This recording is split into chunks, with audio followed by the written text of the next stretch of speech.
Друзі, усім привіт! Вітаю вас з Праги. Я сьогодні приїхала до Праги, приїхала на мітинг, демонстрацію в підтримку України. Демонстрація буде проходити на Старомарку від 15-ї години. Я приїхала швидше, тому що заскочу в Паладіум, де ж треба подивитися, вже готуватися до весни. За зиму я поправилася на 5 кілограм, чесно вам кажу. Все вже мале на мене, капець. Старість не радість, хоч і не стільки їсть людина, як тепер все приліпає, ніколи не вірила. Цьому, але на превеликий жаль це так. Так що заскочу, ще подивлюся по магазинах і пересунуся на Старомиське на місце. Це чехи прийшли підтримати нас.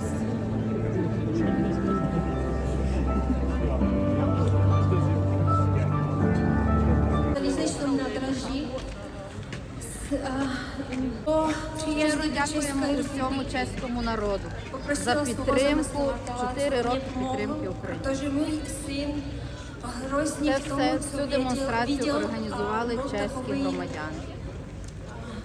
Щира, велика сердечна подяка. Стал prostě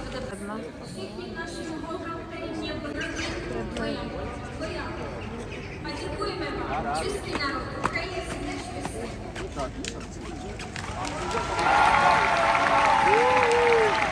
Слава Україні! Героям слава!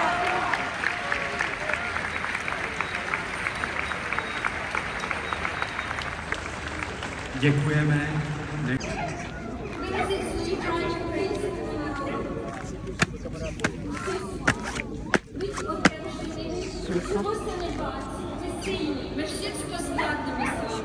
Upozornění pro ty, kteří jste třeba v těch přilehlých uličkách. Донечка прийшла також підтримати, що ми дві. V každém z nich seděl ozbrojený ruský voják. Odvezli nás na Krym, slíbili, že maximálně na 2 týdny, já tam strávila 2 měsíce. В таборі лучисти, котрий знаходився в питання майбутнього України. Дякую.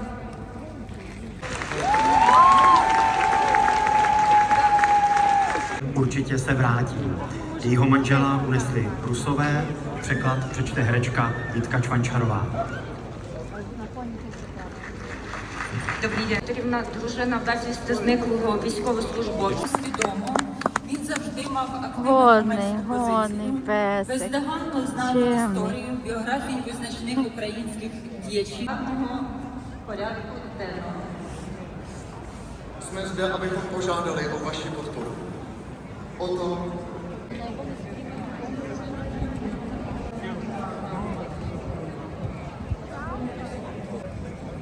Ono by se dalo to ještě nějakou třeba oplíku nastavit.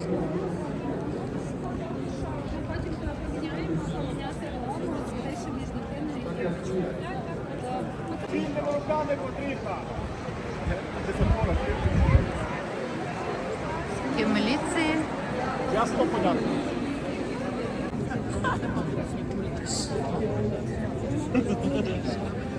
This is my friend Ilya. Nice to meet you. Děkujeme, že jste i letos přišli, že jste zaplnili Staroměstské náměstí a že dnes společně ukážeme, že nám to není jedno a že stojíme za Ruskem napadenou Ukrajinou. Dámy a pánové, dobré odpoledne. Vítejte na demonstraci na podporu Ukrajiny. Dobrý den. Dobrý den.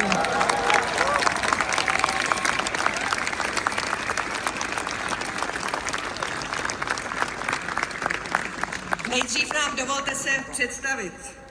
Dnešní akcí vás provedou Veronika Sedláčková a Michail Rosypal.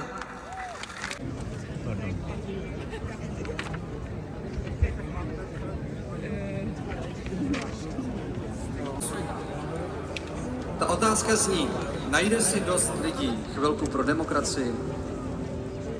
Ty chvilky plynou a střádají se. Chvilka, to je třeba, když přijdu na demonstraci, ale také, když se zajímám o to, co se děje, mluvím se svými blízkými, uspořádám setkání sousedů, nebo když jdu k volbám. V jednu chvíli těch chvilek tolik, že začnou proměňovat okolí a mít na něj dobrý vliv. A nejsme na to sami. Kolem nás je spousta dalších lidí.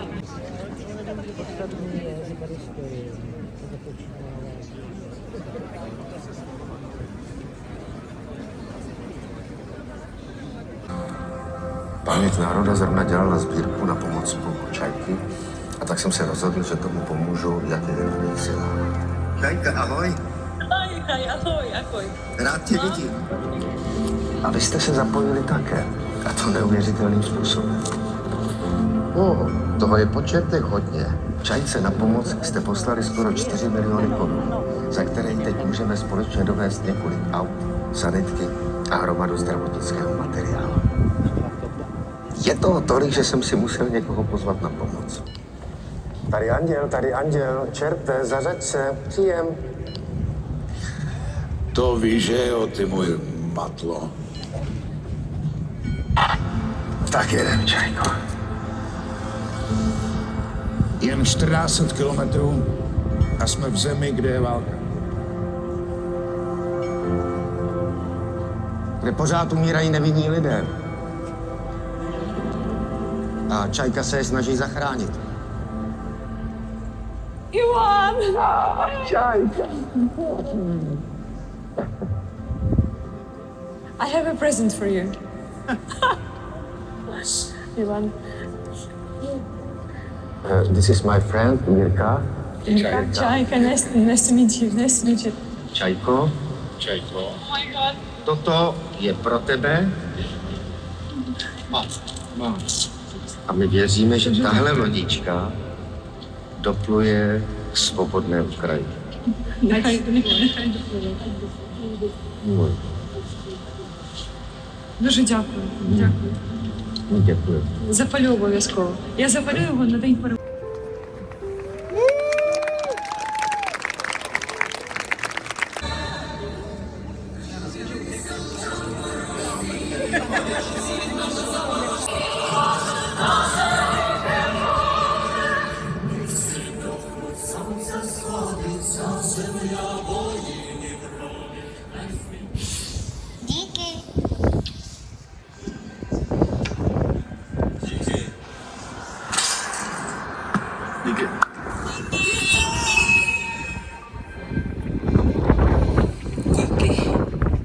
Díky, že můžeme. Hlasitě zaznělo, Rusko je agresor, my stojíme za Ukrajinou.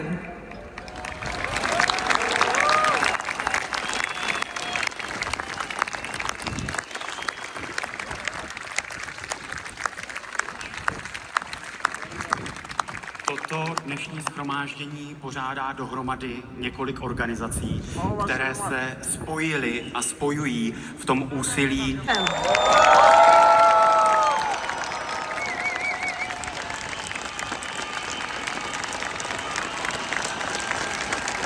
Dobrý den vám všem.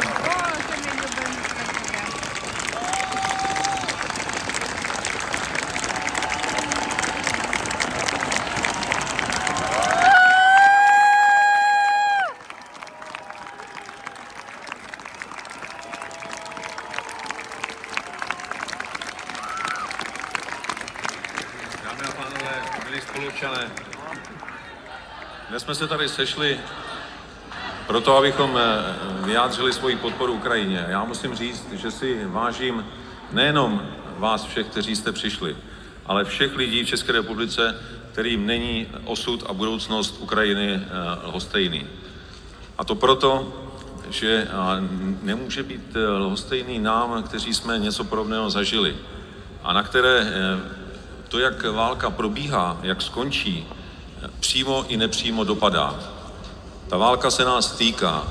A jestli nám někdo říká, že už jsme z války unavení, že už nás to otravuje poslouchat neustále o Ukrajině, tak se staví lhostejně k naší vlastní budoucnosti. Protože dříve či později na Ukrajině zavládne mír. A bude moc záležet na tom, jaký mír to bude, protože ovlivní bezpečnost Evropy na dlouhou dobu dopředu. To není ukrajinská válka, je to svým způsobem i naše válka. Já jsem moc vděčný za to, že to takhle mnoho lidí vnímá, že jsme zodpovědní a že Ukrajinu i ve vlastním zájmu podporujeme. Za to vám všem patří velký dík.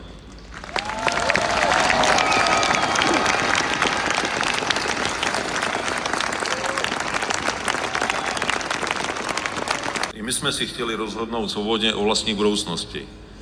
Už jsme nechtěli, aby někdo rozhodoval o nás bez nás, protože takovou zkušenost a velice bolestivou jsme v minulosti už udělali. A bohužel pro Ukrajinu podmínky, které pro ní nastaly, byly mnohem složitější než pro nás v 90. letech, kdy nejprve ještě Sovětský svaz a potom Rusko bylo oslabeno výsledkem studené války a nekladlo takový odpor nejenom rozšiřování NATO, ale i rozšiřování Evropské unie. Když někdo dnes tvrdí, že Ukrajina si za tu válku může sama, protože chtěla vstoupit do NATO, tak je to bohapustý nesmysl, protože Ukrajina jenom se starala o svoji budoucnost. Chtěla žít v bezpečí stejně, jako chtějí lidé na celém světě. A myslím si, že na to měla stejné právo jako všichni ostatní. I proto je v pořádku, že za Ukrajinou stojíme, protože nebráníme tím Ukrajinu jako zemi, jako národ. Bráníme tím princip. Princip, který chrání malé a střední země, jako jsme my, aby nebyly vystaveny tlaku těch velkých, ale aby o své budoucnosti mohli rozhodovat sami ze svobodné vůle.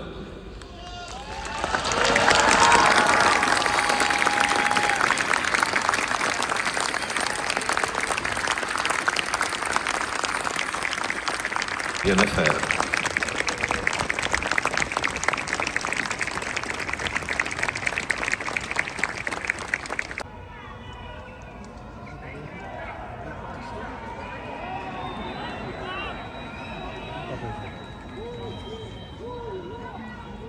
Den od jejího vypuknutí. A pouze na rozkaz jednoho jediného muže, Vladimira Putina. Jenom z jeho rozkazu válka začala a stejně tak z jeho rozkazu mohla kdykoliv skončit. Jenomže on chtěl se vrátit k tomu, jak mocný byl kdysi Sovětský svaz, na jakém území měl vliv a nijak to neskrývá. To není žádná propaganda, stačí si ho jenom poslechnout, protože od doby, kdy se dostal k moci, neříká nic jiného. Že chce jenom obnovit velikost a význam impéria Sovětského svazu dnes pod hlavičkou Ruska. A to je něco, co nikdo z nás už asi nechce.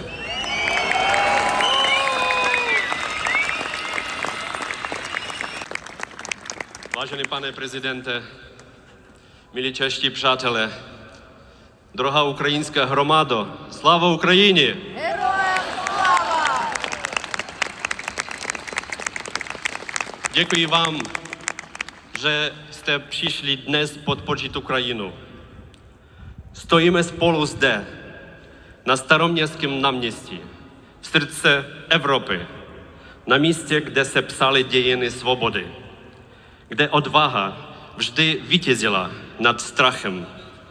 Vy, milí čeští přátelé, tuto odvahu dnes znovu dokazujete. Dnes Ukrajina drží linii. Drží také díky vám. Díky vaší podpoře jsme silnější a náš boj o svobodu má ještě hlubší smysl.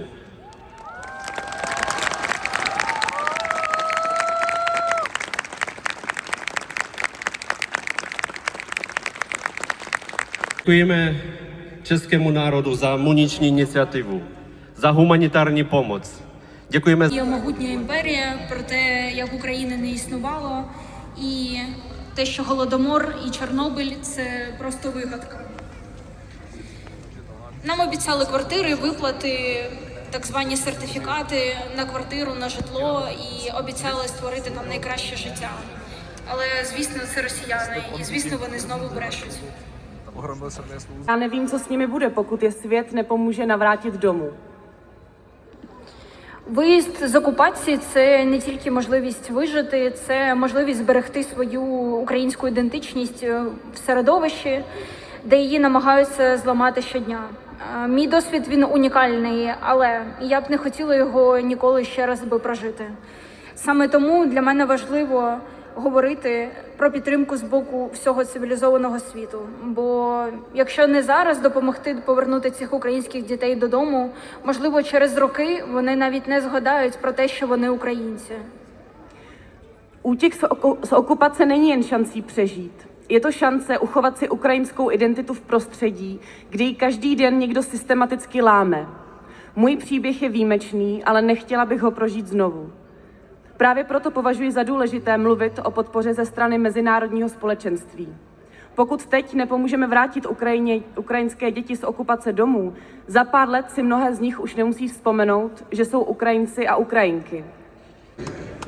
Svou vlastní válku. Ne proto, aby vzbuzovala soudce. Dělám to proto, abyste viděli, že jsme silní. Že bojujeme za naše vojáky stejně odhodlaně, jako oni bránili nás. Držíme se statečně, protože v sobě víru v život a ve spravedlnost.